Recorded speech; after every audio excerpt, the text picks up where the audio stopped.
I think what any leader needs to do is, and I don't like the word vision, but let's use it in this context, the North Star. Okay, the group of a leadership team has to say, "This is our North Star." Okay, it can come from because I say so. It can come from Mm-hmm. let's hold hands, say kumbaya, and arrive together at what that is. Okay, both are very legitimate ways to do that. But somebody has to say this is our North Star, like Mm-hmm. where we're going as a company, Mm-hmm. as a group, our values.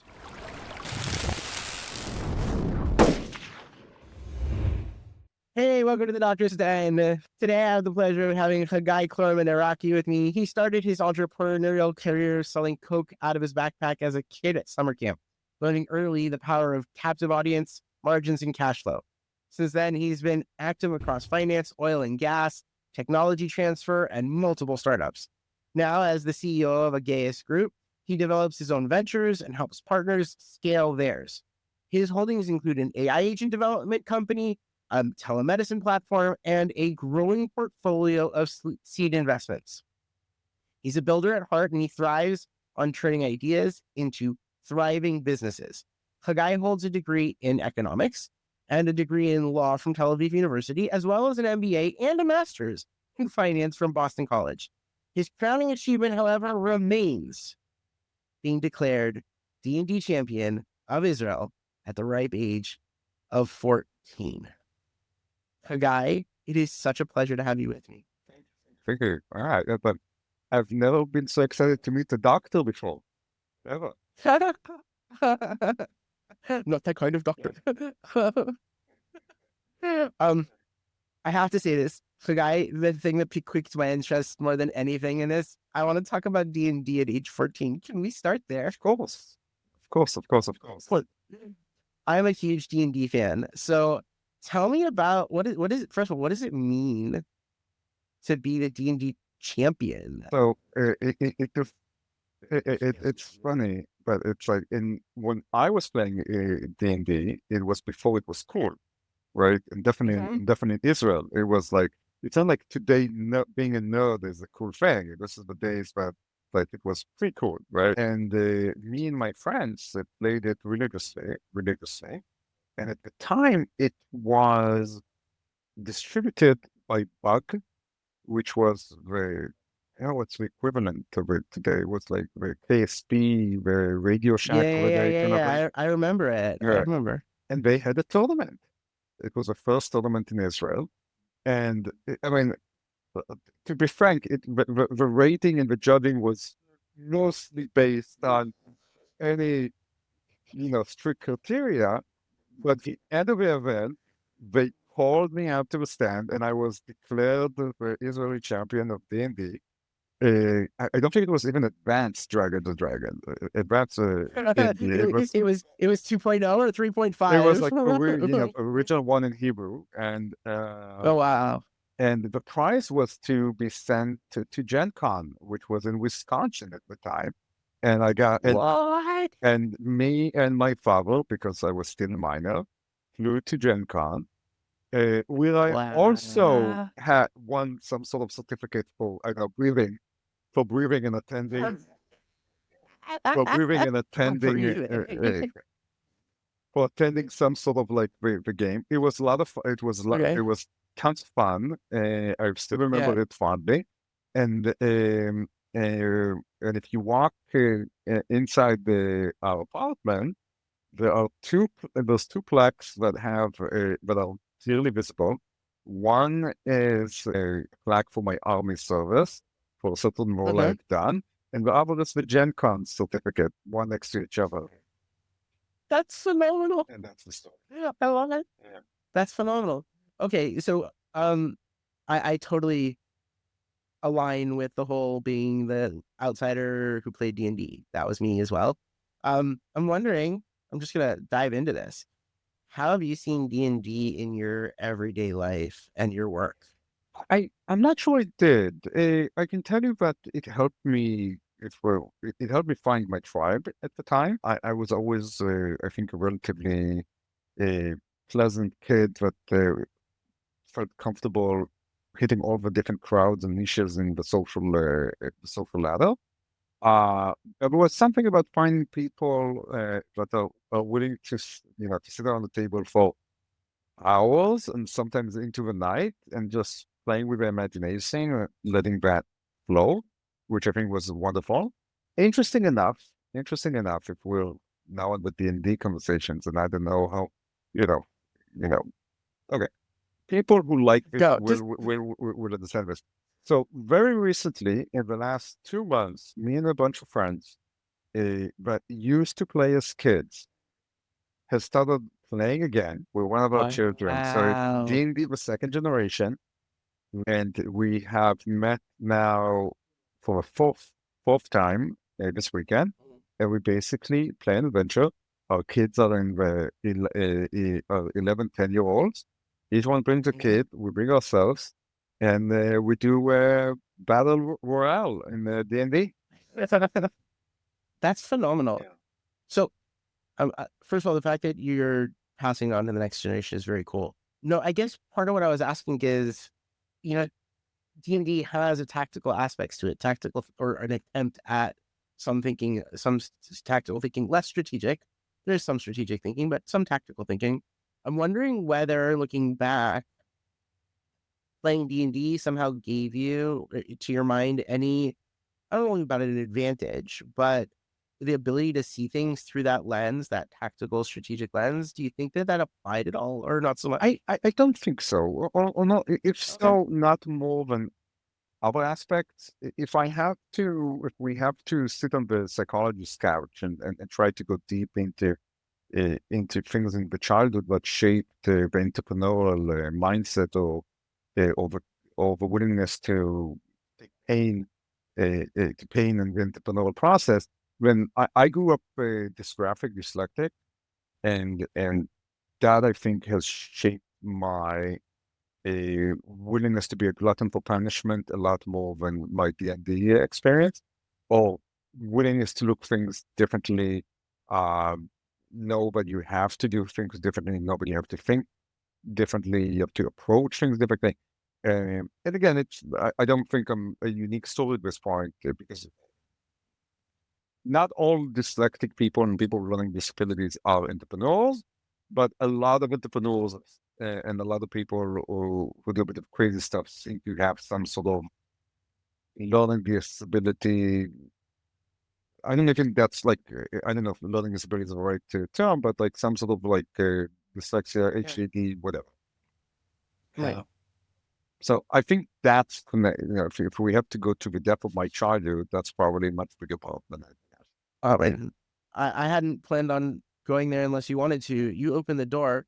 How has that impacted, do you think, your decision making and your ability to think strategically? I think it's multifaceted because one is that you you have to do things different than other people, so that already opens up. It's like, okay, what do I need to do here that's different than what's existing to make it work? That's one. Two, I think the willingness to do things in a non-linear fashion, because my personal epiphany was in 10th grade, where and I was very lucky. I have to say this, I know people with much harsher stories than me, even in terms of, I had a loving parents, supporting environment, not a lot of tools for the day, but um, the fact that in 10th grade, up until 10th grade, um, grades were random thing. You felt like it was like there's no correlation between the effort you put in your understanding and grades. And someone in 10th grade, I just figured out that I need to do things differently. But in 10th grade, I figured out that if I take notes, that's meaningless. If I copy exactly how everybody does things, that's not going to get me where I want to go. And somewhere in 10th grade, I went through a process of saying, okay, what do I need to do? And personally, I said, okay, I have to develop my own ways to process information. I have to find ways to understand the materials in my way. And I was very lucky that I had an environment that was willing to accept that because I was one of the, as far as I know, I'm one of the first people in Israel that did their bagruyot orally, but was not blind. But was not blind. I'm like one of the first people, and I did math and physics, 5 units. Five, Yeah, the five five units thing. So units. we did that thing in my head. Don't ask me how, but I managed to do it. Like it was like, what was the problem? I can't do it today, but at the time I was able to develop it. So don't ask me to give a trick. Those things. So it's like, so both things are you have to. Okay, it's okay to be different. It's okay to do. You have to develop different methods and things that seemed impossible. In the very and it's for at the time, it's for that age group, you find out that, oh, yes, you can. Yes, you can do it. And you can Right. figure out ways to do it. And that shaped a lot of my thinking in that way. I think it also, I mean, from what I know about you, it seems to have shaped a lot of how you just deal like with the world at large. Like you don't necessarily approach the world in I have to do things the way everybody else does them. I get to do things the way that's best for me and what I think is gonna have the impact that I want to have in the world. Would that be inaccurate? Even something to not to my benefit, because sometimes there's nothing wrong with the way things are being done, right? That's also something that I've kind of learned, or at least aspired to learn Okay. over years. It's like, okay, sometimes it's okay. Sometimes you don't have to invent the wheel. Okay, sometimes it's like the Hmm. wheel just works fine. And sometimes, yeah, a new wheel would be a wonderful opportunity. I mean, when they added spokes to the wheel as opposed to a big wooden clunky thing, it made for a much better ride. Yeah, You yeah, know, yeah. there's a time and a place for innovation. And a time when you might not want to touch it. Um, so wait, you in the process of having and dealing with this, you also don't have two BAs and like an MA and an MBA. What's going on there, dude? So this is an example of my misspent youth. Misspent youth. So well, I would not have. So first of all, again, we're talking about academic suffering, but this was really hard for me. It was really, really hard for me. Yeah. And I think I just had a chip on my shoulder, and I felt the need to prove something. So I went ahead and kind of pushed it. On the other hand, I can say that I also did it in a non-traditional way. So when I did my MBA, sorry, when I did my law degree and my degree in economics in Tel Aviv Mhm. University, I was also working full time. And by the end of my studies, I was 3 years in IBM Israel. I was the head Mhm. IT architect for cybersecurity. It was a full-time job, and then I moved to the business development arm. And my last project was I worked on an RFP for the government for $50 million, which was real money at the Mhm. time. That was like real money, and I Mhm. was part of a three-person management team on behalf of IBM, but managed the whole project, and we won in the end. Mhm. And Elbit was a subcontractor. That's how big the project was, Wow. kind of thing. It was a Wow. huge, huge project. And I was a full-time student and I worked full-time. So even that I did in a very certain way, Mhm. in a period of my life that sleep was not a must. And I remember, Mhm. I remember some specific weeks where it was, I was in the office till 3 a.m., studied between 3 to 6 a.m., slept between 6 and 7, got and went to do a test in economics and a test in law. And, Efforts. and I brute forced it. And I literally just brute forced it. That's what happened. And by the time I went to do my MBA in Math and Finance, I took a year off not to work, and everything felt so easy. And I basically managed to do that because All right. Wow. When you were managing, when you say you were managing the project, how many people were you managing there? It was a consortium. It was a consortium. So Okay. at the time, uh, it was basically we were building it was a very large cybersecurity project. At the Mm-hmm. time, the budget was 50 million, as I said, and basically it was the architecture, the business case, and we had Elbit as a subcontractor and a bunch of small, medium Israeli companies and startup. We basically put everything as a technology. So think of it like building a small company for a project. If that makes sense. Okay. All those wishes So together. when you were literally having to work with different people Yes. from different companies, get them all aligned, Yes. get everybody on the same page, Yes. make sure everybody understands the vision and objectives and goals. And you want to, how was that? Like, I mean, you're talking what year? It's not like today where we have such easy technological contact systems.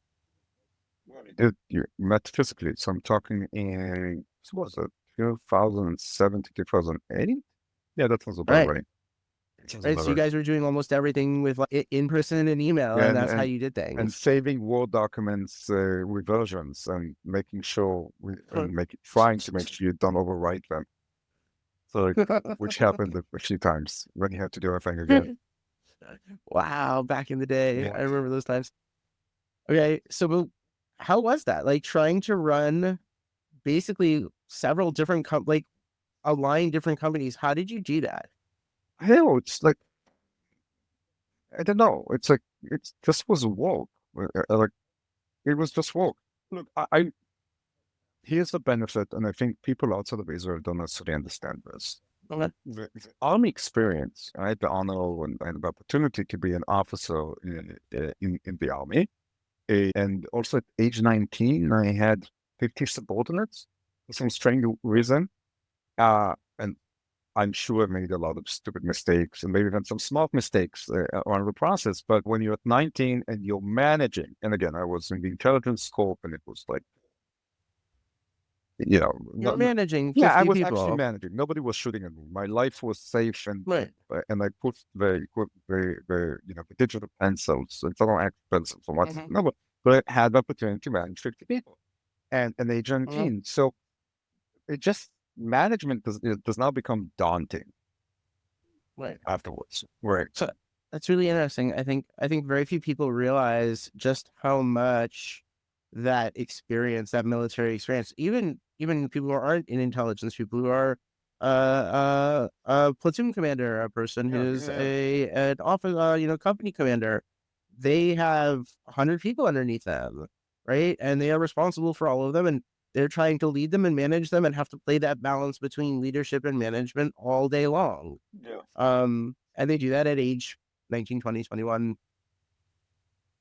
right into like their early 20s, late 20s, even if they stay in. And I don't think people realize quite how much that impacts our ability as a nation to run projects and to be able to create teams that work Yes. pretty functionally well together. Um, And you can see it. I mean, there's something. Look, I went. I mean, we both have an Anglo-Saxon experience, right? So mm, when the average Israeli 20-year-old, 21-year-old, 22-year-old is not necessarily a better person, but on mm, average, so much mature yeah. average 20-year-old American or European. Again, the average ones, right? It just Mhm. very, and and the generation that's growing up today, especially what's growing up, they Oh my a gosh. lot more, a lot more, a lot more. Like a lot more. And Hmm. regardless if you want to fighting unit, yes or no, just the things you have to deal with and the realities you have to face, and Hmm. all its hardship. When some of us others we wish we didn't have, for it's others like shapes people to be a lot more mature, to be a much mature human beings. A lot early on. Absolutely Yeah. agree. I absolutely agree. Okay. Um, so what was the first things you did when you were done with your studies? Like, what was it that like brought you back to Israel? What was it that made you make the decisions you made, like as a businessman? So I know I'm an Israelite in my heart, so even like I always knew I was come back or keep going back and forth. When I went to do my MBA studies and my master's in Mhm. finance, okay, here's the story. Okay, I hope you get it. So, anybody that knows the American system, especially both in the MBA programs and the professional academic side, they they Yeah. really want you to get a job because then you can pay down the debt you took on, and then also the rating Mhm. goes up and all those things. So, like, and rightly so, because it's basically an expense and it's an investment in academic in a very specific kind of professional pathways. So they push you to do informational interviews, information interviews. And they set Mhm. up they set up an information interview with personally, if I remember correctly, the role was the VP of Global Assets at State Street Bank at the time. Okay. The State Street Bank at the time. And I'm this schmuck from Israel, right? I don't necessarily know all the game and like all the the things you do, but I'm like, sure, I'll go. I'm interviewing the guy as much as they're interviewing me because I'm not like, it's not like, it's like, If you're not wait, you're not going. yeah. I mean, maybe wrongly so. And it's somewhere in the end of the interview, which, like, I don't know, I think we hit it off. I said, okay, so what do you need? So I have this asset in Eastern Europe I need to sell. I say, I heard you. And I call him 2 weeks later with a buyer. And Nice. a few weeks later, like, we closed the deal. And that was my first M&A transaction ever. Wow. And That's it phenomenal. was phenomenal. It was never as easy as that one Of time. course not. It was never as Of course easy.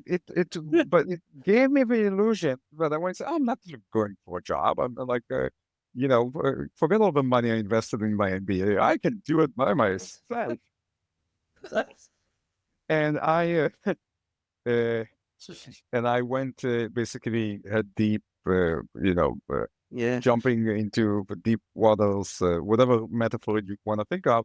I basically started my entrepreneurial career of winning and dealing.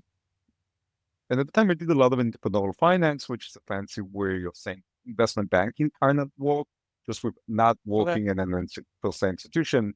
I did the joint Right. ventures within some investment banks and some funds, just like found myself kind of rolling into in different years. And Mhm. after 3 years of that, I came back to Israel, met my wife, and this became once again the base. That became kind of the Right. base.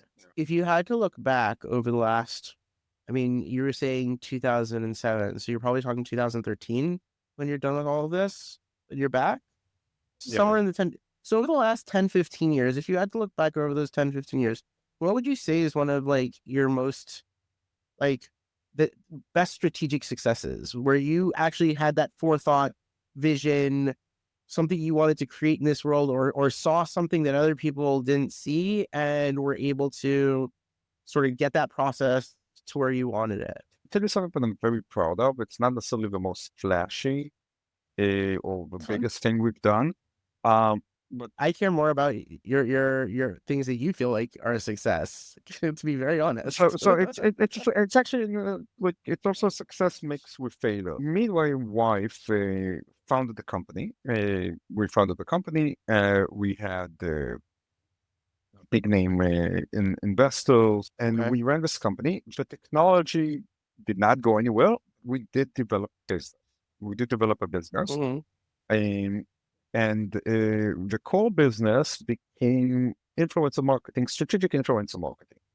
Okay. And what we would do is for the large consumer goods companies of the world, L'Oreal, Estee Lauder, Unilever, and some small and medium brands also, Uh-huh. we specialize in word of mouth marketing. Today, Uh-huh. the buzzword is influencer marketing. I'm I'm speaking a lot more strategically. How do you change a conversation around a brand, around a product over a period of 6 months, a year, and even multiple years. Okay. I think that's what kind of we specialized there. And we would get hired to create organic conversations for inorganic means. That was one Uh, business. We also developed, and then we had a bunch of very intelligent interns over one summer. One guy from UCLA, one guy from Duke, an undergraduate, and another undergraduate who just finished from Chile, and an engineer. And I was going, mhm. what can we do here? There's something very interesting we can do here.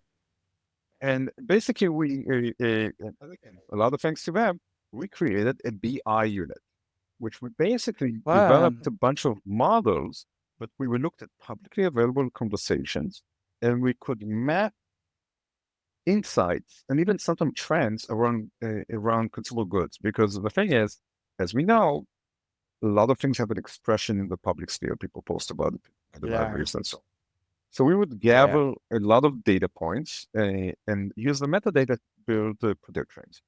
And then Mhm. we went like, "Hmm, who should be interested in this?" And for whatever reason, we decided that the large private equities of the world, the Bain Mhm. Capital, Premier, General Atlantic, the guys who manage 40, 60, $80 billion kind of should be interested in Mhm. this because, hey, if you're about to invest in consumer goods brand, 10, 20, $300 million, maybe you should look at this very interesting prism where you can assess brand equity for public conversation. What do they talk? What are people saying? How are people saying? What is it doing? And how is it impacting overall weight in the world? Even more than that, I'll give you example. Okay. I would give you example of things that we could figure out using Okay. available data. For example, is there a cannibalization when a close product a launch? Because are people that posted about this product stopping to post this product and posting on this our product? Um, Right. if for example, a certain company has entered the German market, it's actually studied with it. Like a lot of companies Awesome. enter the German market. Are people talking about it? What is the intensity? Can you do sentiment analysis of Mhm. the conversation? What other brands are they Mhm. cross-referencing when they're writing reviews, posting about it? And sorry, what's the intensity? There's a lot of things that you can kind of go figure out looking at the metadata. So this is like actually Right. very sophisticated things. Not that size is necessarily a sign of quality, but we would build this 100 to 250 page like deep analysis on brand Deep dependence. data analysis. Yes, for some of those things. So you asked me what I was proud of is that for whatever reason, we decided that the business model is those large private equity companies. And Mhm. the reason I'm saying proud of it is people don't understand, but those are like one of the hardest people to sell to because everybody says Fortune 500 are difficult. There's less of them. Okay, there's a Right. handful of large private equity firms that are willing to spend this kind of money on risk analysis. Right. And Right. also, there's less people within these groups that actually make a decision. And after a year and a half, we were very successful in this. We were invited to conferences held by those groups. Mhm. We were on my wife, who was the CEO at the time, I think a year and a half later, she was invited in one of the largest private equity consumer goods conferences at the time, hosted by this private equity, and she was on the first panel, the CEO of Dolce Gabbana, and the CEO of Tom's Shoes, which was very hot at the time. So that's like, and we were like this tiny company from Israel, and that's like we were, and basically that's it. that's, So, uh, that's so that's so classic Israel. so That's I'm so like, classic Israel. so I'm very proud of that, like the ability to create a business from nothing and build the whole process without it, build the whole market, and basically be able to build the brand and intellectual presence in one of the hardest kind of niche clients. Now, to be fair, it wasn't the best business in the world because how many multi-million-dollar deals there are every year, and how and all those things. But from a purely intellectual, interesting, stimulating thought process thing, it was a blast. It was really a blast. Oh, that's amazing. Yeah. That sounds really cool. I love the fact that you didn't have any qualms about looking at the interns and going, I'm going to maximize what I can get out of each of these people. They enjoyed it. They made it, but they of course, something real, right? They did right, real. Yeah. right. And they get to put that on their CV. They get to go, I helped create that. So if you had to pull a failure out on the other side of things, what would that look like? I don't think how many hours do we have for this podcast? Dude, I'm willing to give you extra time, please. What give me choose one. First of all, choose one. Choose one. But choose one that has a deep lesson that someone else can look at and go, you know what? That's a lesson I needed to learn. Well, first thing I'd say, even bad was in a way it has I think it was bad business what we built. So I have to say that. That's fine. That's a fact. But bad business. But hold on. Let's before we go into the failure for a second. Let's define something here. It was a bad business because. Explain what you mean by that. Because I don't know the economics of scale were difficult. Because we built a we developed a very expensive service which was very niche, which is not bad by itself. If the frequency. Okay, here's the lesson of this one. Okay, there's nothing wrong with selling streams, especially in the beginning when you're selling it. But then you have to be able to do two things have to happen. You either need to be sell that niche enough multiple times, or the price you can charge is so high that you can sell one, right? You can sell one, I don't know, a month, a quarter, a year, whatever, depending on the scale and everything. And that's enough. And that's enough. Also, depending on what kind of business you're trying to build, whatever it is. So I think the lesson there, maybe just to finish that story, is that you need to recognize what's you need to assess what you're actually doing. Right. Which I think is a vision question. Like you're saying, we did something very nice, but at the end of the day, what was our vision here? What was it that was going to be the thing that lasted 20 years? And the answer is we don't have that in the actual business concept that we put together here. It doesn't exist. Yeah, but also you can adapt. I don't know if it's a vision thing. I think I have to say, okay. I have to say that vision. I think vision is very important. But when you're starting out, I don't. I don't think Mark Zuckerberg had a vision of what Meta is going to be when he was building Hotel Now, the Facebook in the beginning. Right. Steve Jobs, when he was basically, selling those awful garages in the beginning, did not have a vision. Okay. So for me, when people talk on vision and they give us big companies successful storylines about the vision, there's something that there, but it's a bit like survivorship bias and telling the story in reverse. Now, I like that. I like that a lot. Of course, get to a certain scale, you have to have vision. It's a key component. But it's a bit like you have a baby, right? You have a baby and they're born, okay? And they've learned now to burp and fart. And when you ask them, so you want to be a doctor? You want to be a doctor? What's your vision?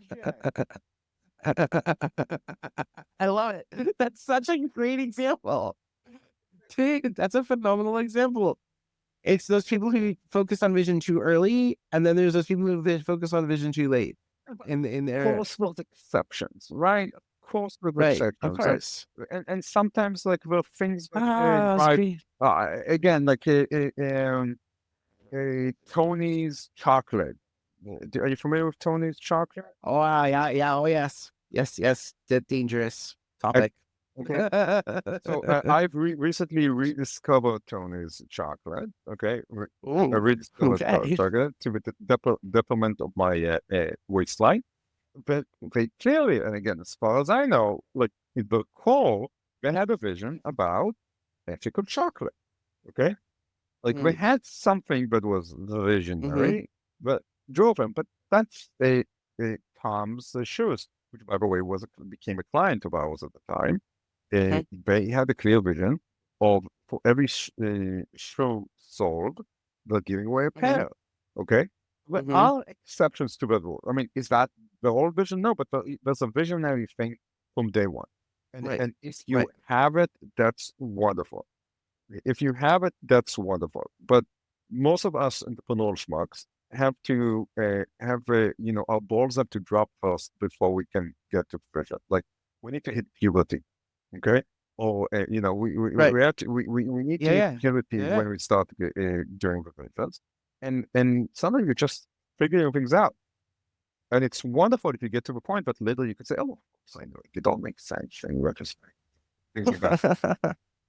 No, but hold on. I'm gonna push back a little bit here because and it's not actual pushback. I'm gonna agree and push back. I agree with you that when someone starts a business, whatever that business may be, if they start by going, I have a vision and here's my purpose and here's my mission and here's my objective, they're gonna fail. They're far more likely to fail because they're not actually experienced enough. They haven't tried enough to know what vision needs to look like. That I agree with. I think that the part that I'm questioning in what you're saying is that once you guys had your company running, you had the interns doing the work, you knew what was going on, you didn't create, had you created a vision then at that point where you guys saw potential and whatever, and you had taken time to say, wait a second, what do we want this to look like 5 years out from now, 6 years out from now, as a potentially recurring income company? What would we need to do? What would we need to adapt here? What would we need to change? Have you had that discussion then at that moment when you know it's viable, it works, but you didn't, right? No, Did we that had a vision. We just figured out a year and a half into it, but that way as a business is not scalable. I mean, that part of it it's not a scalable vision? robust, and also we had another, but that was an additional revenue to another to the business. So we did campaigns and we did the word of mouth engineering. That was the core Right. business, and this was an additional Like additional operation additional operations. And again, I'll say what I think it's valuable. Okay, it's like okay. Yeah. timing is everything in life. Okay, in a way, and it's Mm-hmm. like being lucky. It's like Napoleon is famous for saying, "I want lucky generals." Okay, so there are people who can get luckier than others, right? In that sense. Eh, but Mm-hmm. but what I'm trying to build to is that the, there is something essential in the discovery process when you're Mm-hmm. starting something out that your mind actually needs to be open in my sense. Now you can have ethical vision, right? I'm not going to traffic in human beings. That's okay with it. Yeah. Yeah. I want customer service to be people need to be willing to dine the sort of customer service. I mean, there are visionary things that are more about how we conduct ourselves that can drive you from day one. But I if would. you're creating a market, creating a product, creating something from Mm-hmm. scratch, but is a discovery process that Mm-hmm. that probably has to go and before you can have, let's say, company vision or even the product. Right. That I agree with you wholeheartedly. And I think it's interesting that you just brought up values as something that might precursor vision, because most people think of values as something that comes later on in the discovery process of a strategic process. And actually, from my perspective, core root values of like, these are things we will and will not do, period, end of story. Don't even ask us, like, that's it. Those things will eventually create mission or direct mission and vision far better if they are discussed earlier and before even before you have a vision. And I think it's very interesting that you're saying the same thing in different words, that those discussions may take place but those are not vision themselves. They are things that will influence vision. They will help direct vision, and they will help put boundaries around what is acceptable vision as you move forward. Yes. Yeah. I think that's very interesting. Okay, so now that I've gone through that with you, now we can talk about a real failure. So, it's a story about risk. So in the days that I was doing investment banking kind of role, I was working with this oil and gas fund, oil and gas fund, this investment bank, and my team, and we were representing a client that had a very large gas property, a very large gas property, and $1 billion plus deal in terms of the scope. And he wanted to sell the assets. He wanted to sell the assets, and this was a deal that we worked on for a year and a half. It's almost like a small operations, and we had a company, a South Korean oil and gas company that was interested. They sent 17 people for the data room where, it became really serious. We were like in the, anybody who understands the deep cycle, nothing's closed till the check clears, of course. It was like a very, they were already spending hundreds of thousands of dollars on the due diligence process, and we were getting the full form. So that's the background of the story. And the background of the story is like, you're always thinking, what can go wrong, right? You need to manage people's egos. You need to remove the questions. You need to run a process. You need to fly back and forth. You need to answer, you need to have some information. You need to do all those risk management, but what you think. Now, this is where the story goes very dark, okay? And the story that goes very dark is that somewhat like the entail of like the negotiation, we hear that the owner of the asset got depressed and took his own life. Oh, That's what things like that, which was a tragedy for him and his family.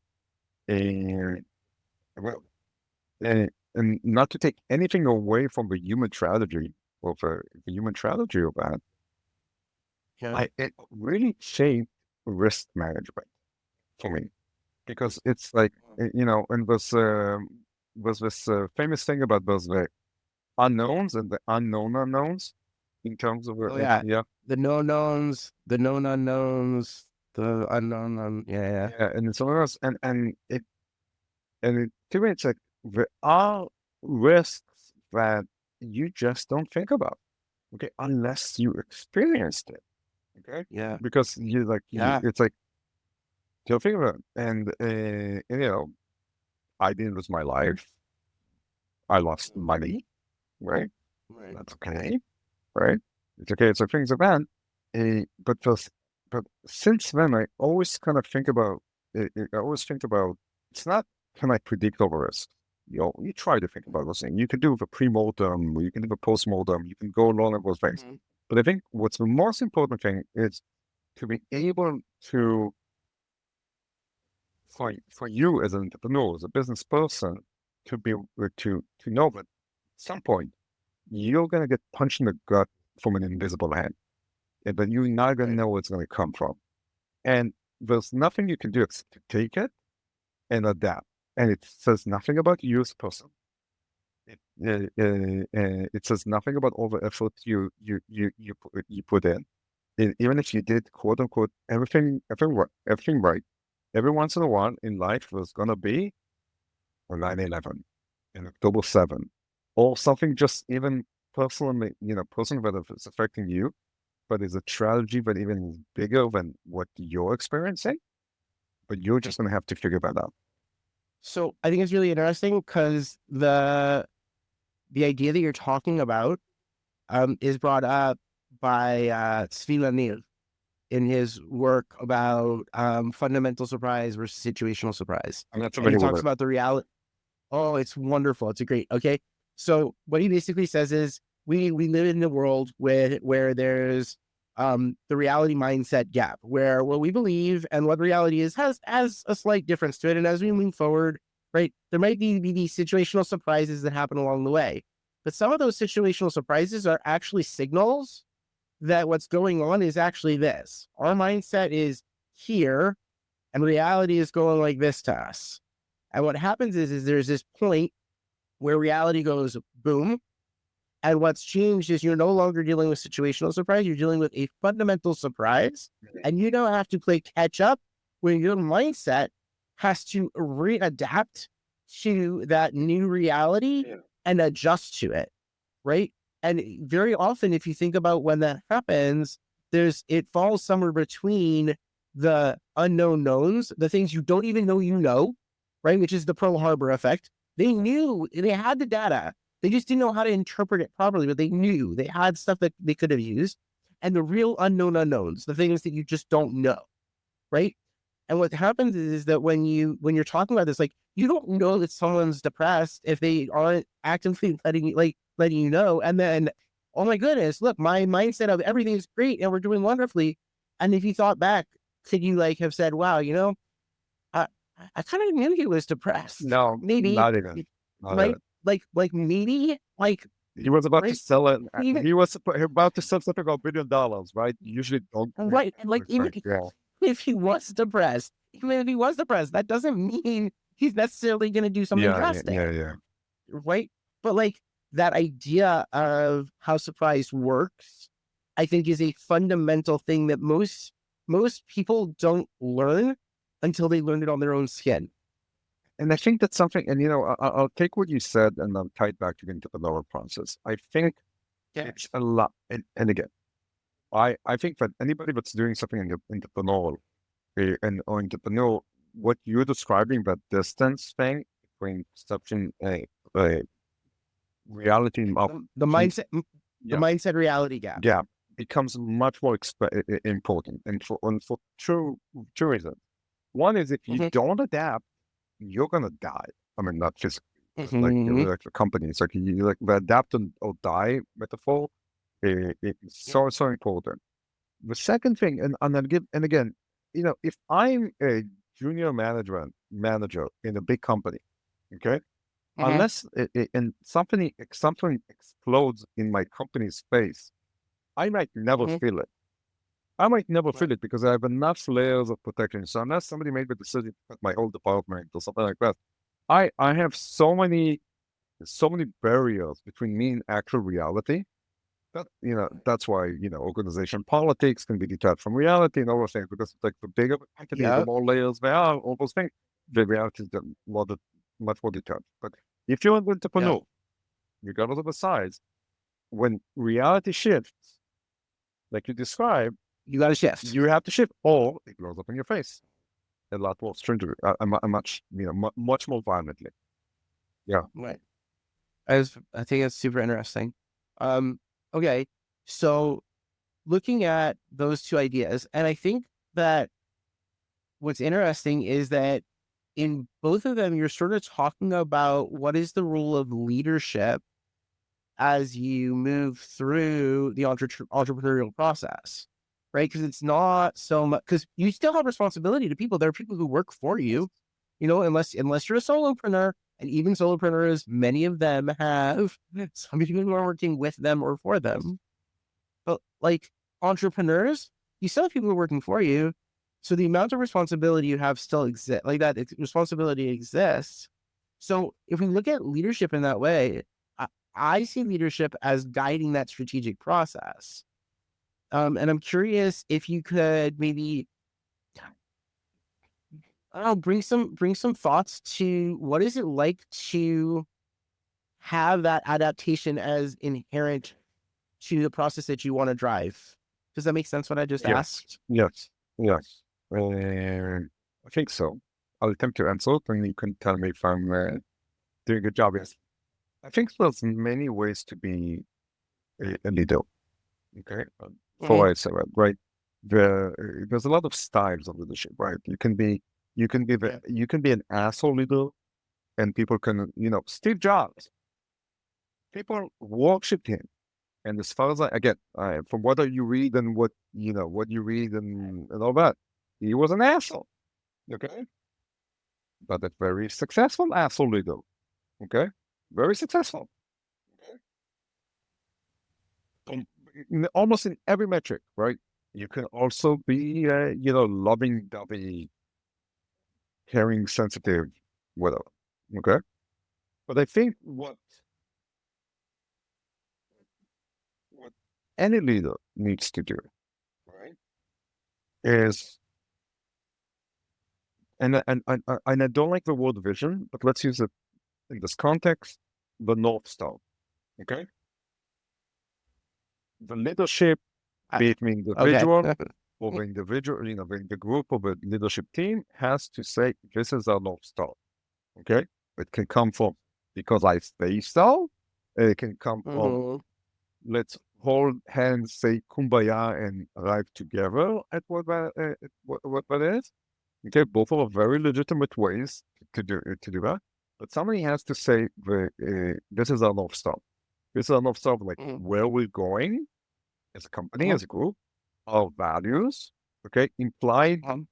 implied or not, right? Nice. It's like, so, and again, we can use, famous examples, right? Uh, Steve Jobs is famous, at least in the early days. He wanted the circuit board inside the computer to look beautiful, right? That's a statement of values, okay? Nice. We have the examples of Amazon, that you made your own desk using spare parts from House Depot and a door, door frame and things like that, even when they could afford it, to send us a little message, right? It's like those ceremonies and things that signal it and that can be Yeah. implicit or explicit, or you can say, I can tell you that my organization, the people I work with directly, our core values are adaptability, assertiveness, grit, result oriented, and mutual support. Okay. And I Mhm. can say that. Okay. And that's what we aspire. That's what we aspire to. So first thing, the leader has to say what's the North Star on the business side, and on the value and on the value side. And again, by my actions, by my words, okay, by my Mhm. behaviors, by the processes that you demand in the organization and the culture, you Mhm. explicitly or implicitly set values. You indicate this. You might be saying one thing and doing other things that the culture is gonna Have a hard time. that is or actually listen to what you do. Right? Might actually listen to what you do. Right. And so that's one part. And the second thing, who you hire and who you fire. So Who true. you hire and who you fire. Okay?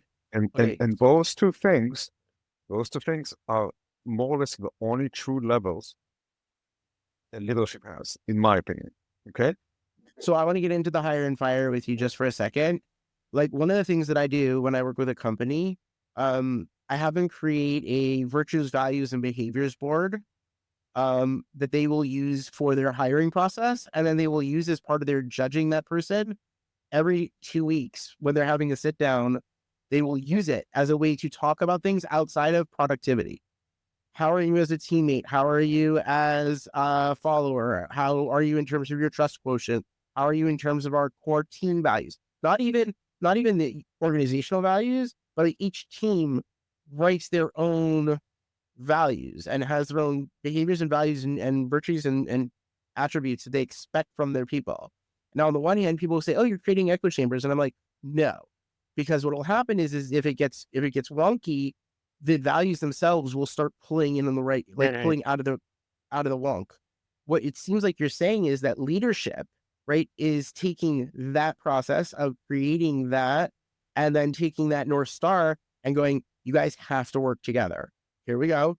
And off we go. Right. And That's sort and of what and you're trying to hire and say. fire accordingly. Right. And hire and fire. Because if you don't do that, everything else is just in my opinion. I'm not saying it's useless. It's just not effective. So if you had to choose between skills and, you know, personality, behavior, blah, blah, blah, I don't think it's. I don't think. How? Okay. I don't think it's. I don't think it's a complete question. So Okay.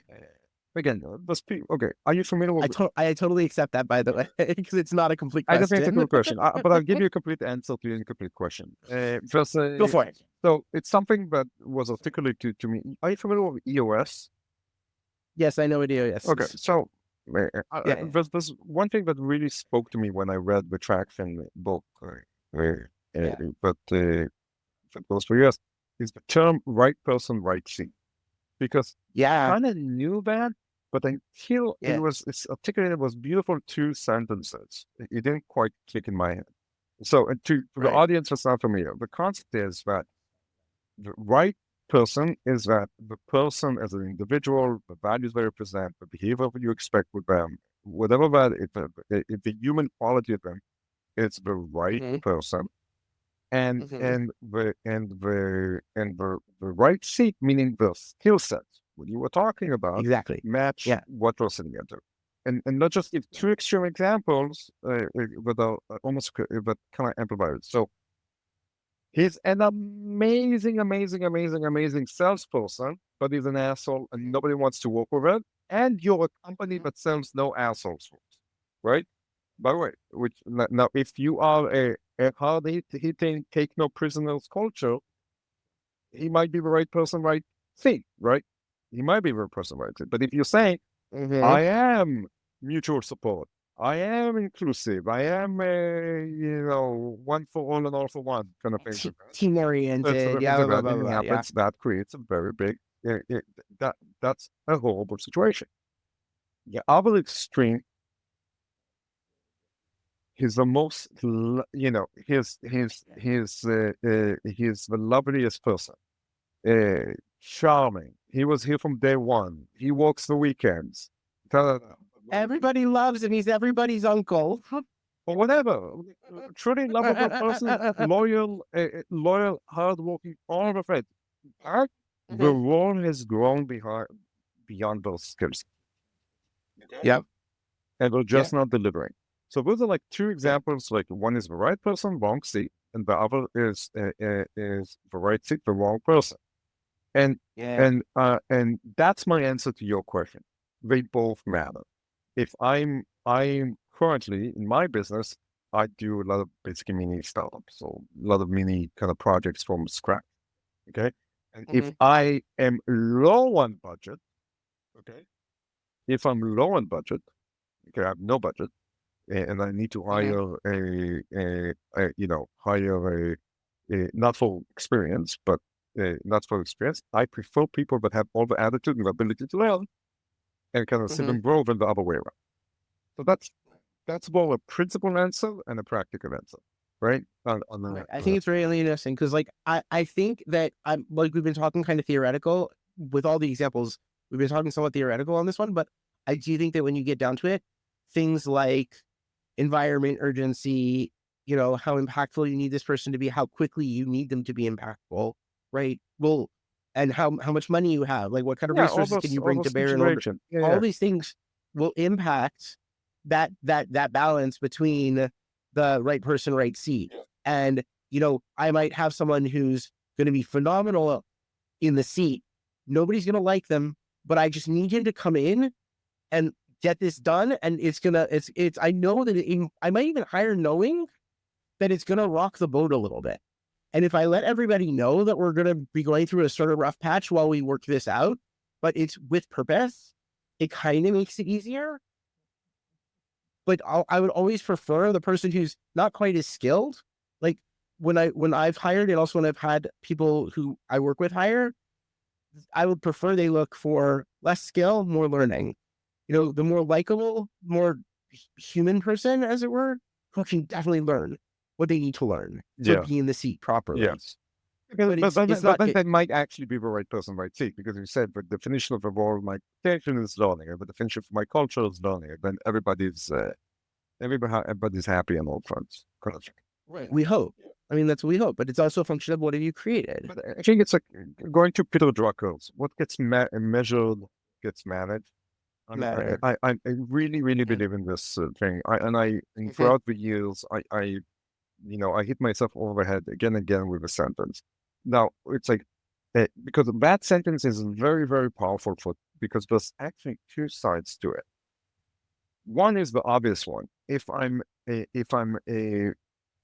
measuring when people are getting to the office, that's going to be managed, okay? But the decision to measure that also determines what I get, right? So it's a very Right. powerful thing because if I go, and this is back to your original question, if I'm saying what's important for me, for my company and my culture, on the medium long term, okay? Mm-hmm. I'm not talking you need the tough, you're being sued and you want an asshole lawyer that just gets the job done and they'll, for a killer and you want them married to your daughter, but you love them representing you in court. I mean, that's something else, okay? Mm-hmm. But if Mm-hmm. but if you want in your culture for the medium and long term, you want people that you measure both of how does their behavior reflect what I think my company and organization needs to be, and also are Mm-hmm. they getting the job done from a purely Of technical course. point of view? Okay, doesn't mean you Right. don't need help. So They you need you're giving them time, whatever, like all those. fine. No, but like, um, part of when I teach my class, one of the things we talk about is the trust productivity matrix, right?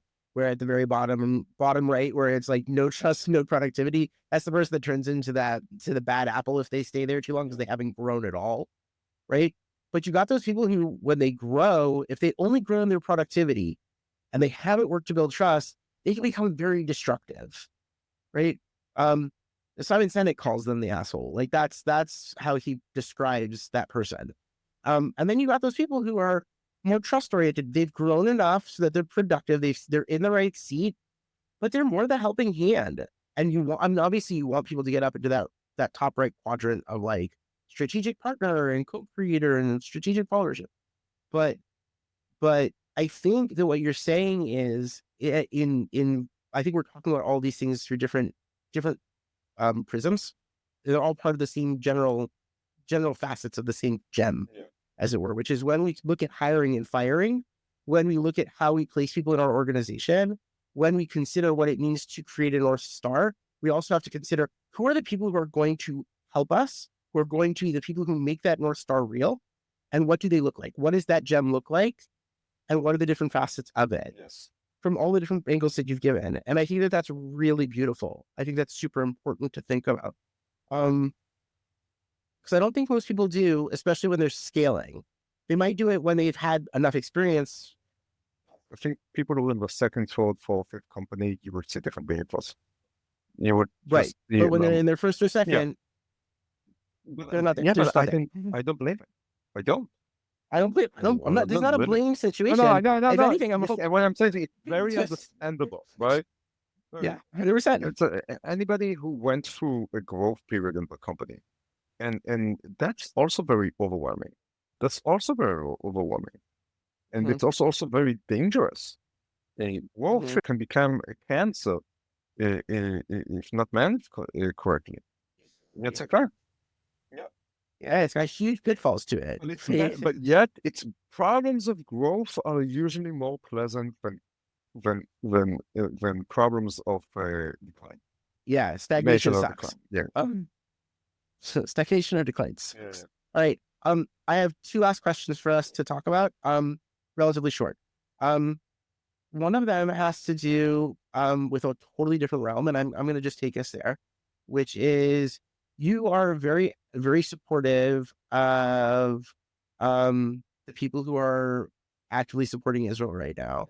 You sent them, like you sent me one of those cards, the card stop biz, which I appreciate tremendously. People mind are blown, by the way. I was at a conference on Sunday and you were like, that's so cool. Anyway, I would like to understand, and I understand why. But I would like to understand, how are you seeing what's going on in our world right now through that lens of your experience with what were influencer, organic, yeah, blah blah blah blah. And I didn't ask the question well, but you Yeah, I understood me. understood you. I understand, Griffin. So I'm trying to organize it to give you most serious answer I can. So first of all, to be clear, I'm humbled by, my friends like Ethan Shetayat, Floyd, and many others who basically put their lives aside and doing God's work, right, on our Yeah. behalf and with sons. So what I've done, and also the work my team is also helping Eitan Choteat in his operations in a very humble way, is very, very minor. Uh, Mm-hmm. from a purely intellectual standpoint, Sure. I think you have to break it down to two things. We went into the PR war, for lack of a better term, when we're fighting a battle, and I think the other side has been fighting a war. And what do I mean by that? Is that for the past decade and a half, there has been a very intentional process of not even redefining the narrative, but redefining Mm-hmm. definitions. Mm-hmm. Redefining definitions. Yeah. Okay. So in Hebrew, there's this joke, what usually you're introduced to around your teens and etc., which goes like somebody accuses of your sister of being a whore, and then you have to prove you don't have a sister because you don't have a sister. The thing is, it's like so when people like we've been going through the process of being accused, and then you have to explain Israel is doing genocide, population is growing. What? Okay, it's like you're white colonist. I'm personally not that white, and I'm not a colonist. But uh, why are you attacking them? It's as well. I'm defending myself as a process of like hostages, all those things, and this whole narrative is defense oriented, right? There's an accusation, then you have to prove that you have to prove you have a right to exist, you have a right. Yeah. There it's almost things. And we got to this, and here's the problem. Because my instinct as a Jew, as an Israeli, is to say, yeah, I know that things are not okay. Yes, things are not perfect. Like this is this even today, after being Right. angry at the situation, I still want to add a disclaimer. But saying like, yes, the problematic things happen in this war.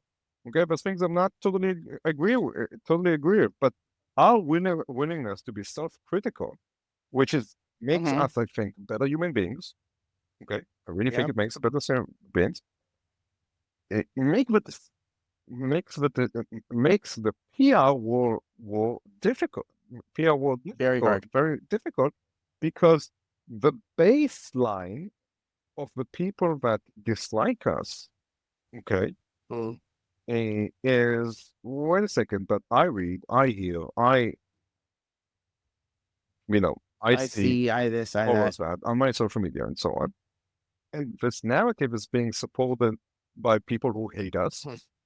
and have Right. worked actively to change educational processes, educational Mm-hmm. textbooks, Mm-hmm. syllabuses, to redefine, again, not the narrative, but definitions of reality. Yeah. And that, that plays against us. But you know what? I don't think we need to be angry. Okay?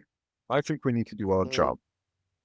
The Malcolm Gladwell just came out with a book, The Revenge of a Taping Point, which I Right. strongly recommend. Anybody who's interested in this subject matter should Well, actually it's read. it's it's a redo of his of a book he wrote like 20 No, it's not a no redo. It's a retake on the principles. a retake. It's a retake. Say it, but It's like for me, it's one of his best books, and I'll explain okay. why this ties up.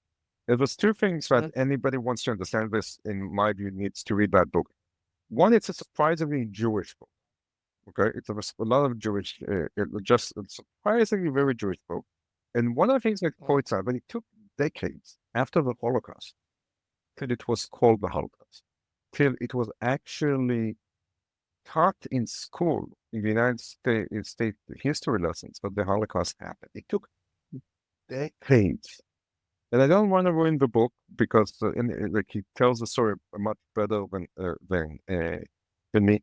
But until certain conditions happened, okay, certain conditions happened, it was out of the narrative, and this was the Holocaust.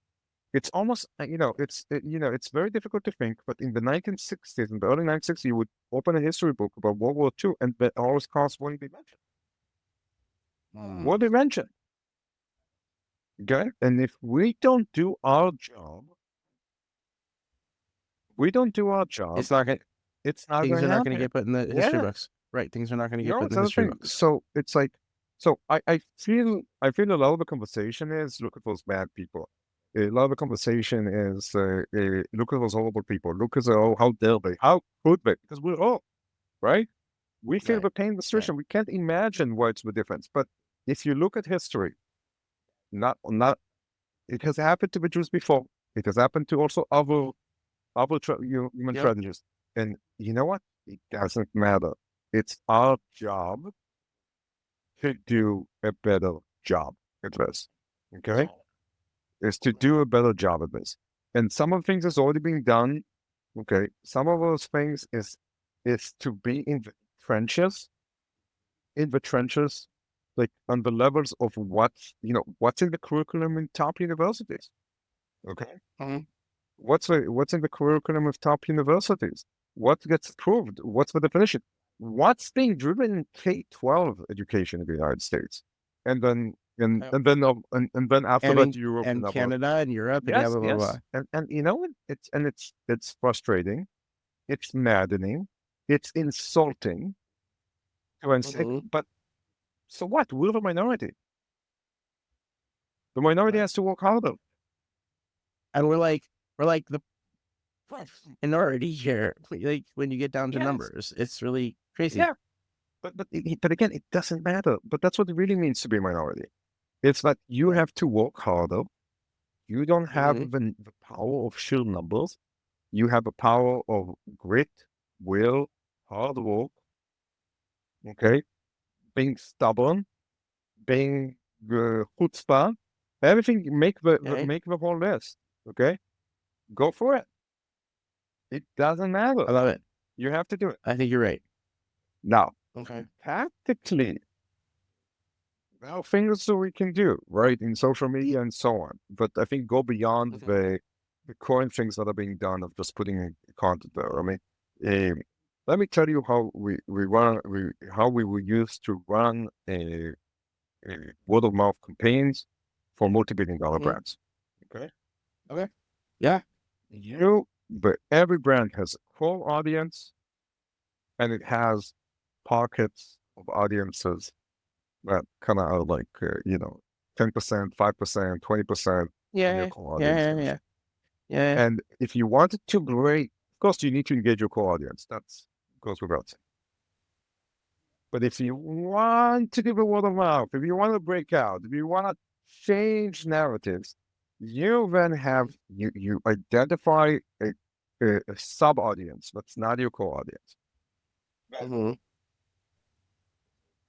But something speaks to them with what you have what you've done. Okay, what's your core message of things, and then you focus on this, and then you go to the people on the edges that are closest to you, and you create a human connection with them, and you make them, and you get them to create content and talk about your brand product. All right, and then once you get them, you use them, and by the way, this sounds cynical, but it's actually very authentic and very human because you make human connections, and then you get them to publicly express that in public sphere. But then you take what those people created and say, look, people like you are willing to engage with this subject matter in this way. And you repeat, you basically start breaking down. And somewhere, when you have a critical mass within that sub-audience, but you manage to engage in an organic way, but it's the tipping point, going back to the macro grammar, but you usually manage to break the conversation. So I guess the question that would arise from this, and I don't think we have time now to discuss it, is where are those 10%, 5% bubbles in academia, in policymaking, in whatever that can help us to make those future changes? And I don't think we have an answer to that right No, now. I can. The answer is you have to experiment and build it and work on it. Right. And what I'm describing, look, for a brand and a commercial thing, the process I'm describing is a 6 months to a year process. I imagine Right. for us, it's just as much, if not less, if we choose to do this in a systematic way. I'll give you just two audiences that, like two audiences that come to it, like two spectrums, and I speak mostly in the American public, which I'm more familiar. So let's say, like Israel speaks to two very different audiences, sometimes very different audiences. One is the gay community, whereas because Tel Aviv is the gay capital of the Middle East, that we're very open and here, very open, and the gay parade is one of the biggest meetup. Tim Cook was here, okay? Tim Cook was here, so that's like one audience, okay? And to get some people that came here from the hundreds of thousands of visitors and say, you know what, I was in Israel and they're not my experience, my very private experience, but I'm not murdering hobos. I think it's a possible thing you can build on. And on the other hand, you have Christians, believers, that were here on a pilgrimage to Jerusalem and things like that, and also had a similar experience, right? And of course, there's a lot of subgroups within those things. Yeah, And you 100%. can build this. You can build this, Right. but it's work. And by the way, as Jews, I think we need to be everywhere. Left, right, conservative, libertarian, I don't think it matters. I think we all our tribe, we need to do it in an authentic way, in a real way, where our values meet all those things. But I think we have an obligation to our tribe to put, we have our internal politics, but outside politics is not our politics, and we should take hands with everybody that's willing to shake our hands and willing to act. Right. That's at least I agree. my theory on this, in a very authentic and real way. I'm going to say I agree with you in a very real and authentic way, which is phenomenal. All right. I've kept you longer than I expected, and I appreciate it very much. I have one last question, and it's the basics of, was there anything you wanted to talk about that I should have asked about, or that you thought we were going to talk about that we didn't? I don't know. It's like, maybe a bit of the things that I do today, if that's interesting. Sure, that will be great. So why don't you deep dive into that for a minute? Sure. So I have a core team of about 10 people that has some of them have worked with me for 9 years now in different ventures, and we basically created this venture holding company, and we take on either to build some venture for ourselves. So some of the things, the cards biz, some of it came out of it. We're currently looking to relaunching a telemedicine company in the United States that makes GLP-1 medications, Wegovy, and also tickets similar available to people whose insurance doesn't cover it.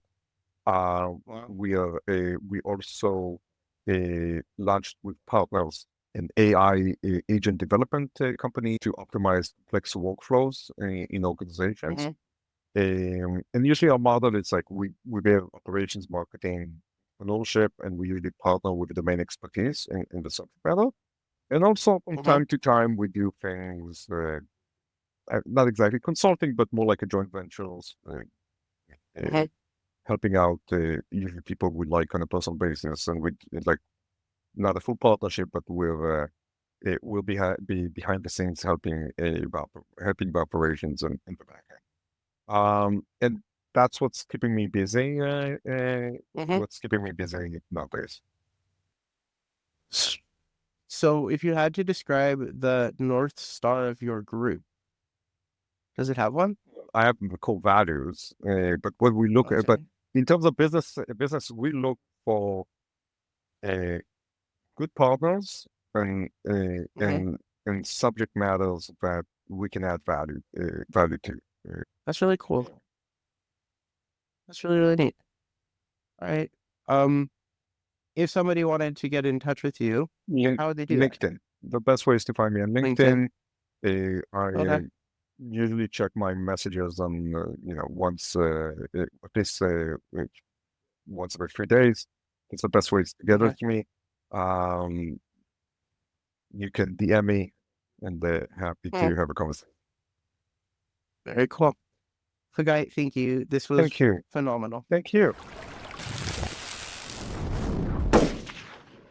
Thank you for joining us in the Doctor's Den. Don't forget to like, share, and subscribe. Hope to see you next time.